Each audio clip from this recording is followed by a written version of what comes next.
പെരിന്തൽമണ്ണ നഗരത്തിലെ മലിനപ്പെട്ട തോടുകൾ ആരോഗ്യ സ്ഥിരസമിതി അധ്യക്ഷന്റെ നേതൃത്വത്തിൽ കൗൺസിലർമാരും നഗരസഭാ ആരോഗ്യവകുപ്പ് ഉദ്യോഗസ്ഥരും പരിശോധിച്ചു. നഗരത്തിലെ തോടുകൾ മലിനപ്പെട്ടതായുള്ള മലബാർ ന്യൂസിന്റെ വാർത്തയെ തുടർന്നാണ് കൗൺസിലർമാരും ഉദ്യോഗസ്ഥരും തോടുകളിൽ പരിശോധന നടത്തിയത്.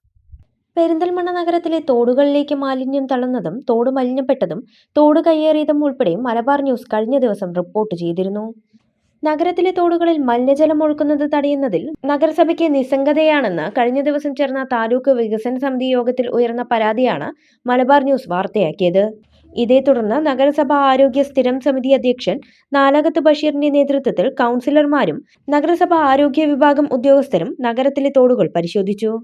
കൗൺസിലർമാരായ ഉനൈസ് കക്കൂത്ത്, താമരത്ത് റെജീന, സെമീന കൊക്കത്ത്, അലീന മറിയം, നഗരസഭാ clean city manager Valsan CK, senior public health inspector C Rafeeq, junior public health ഇൻസ്പെക്ടർമാരായ T രാജീവൻ, C ഡിനു എന്നിവരടങ്ങുന്ന സംഘം ബൈപ്പാസ് റോഡിലെ തോടിന്റെ വിവിധ ഭാഗങ്ങളിൽ പരിശോധന നടത്തി.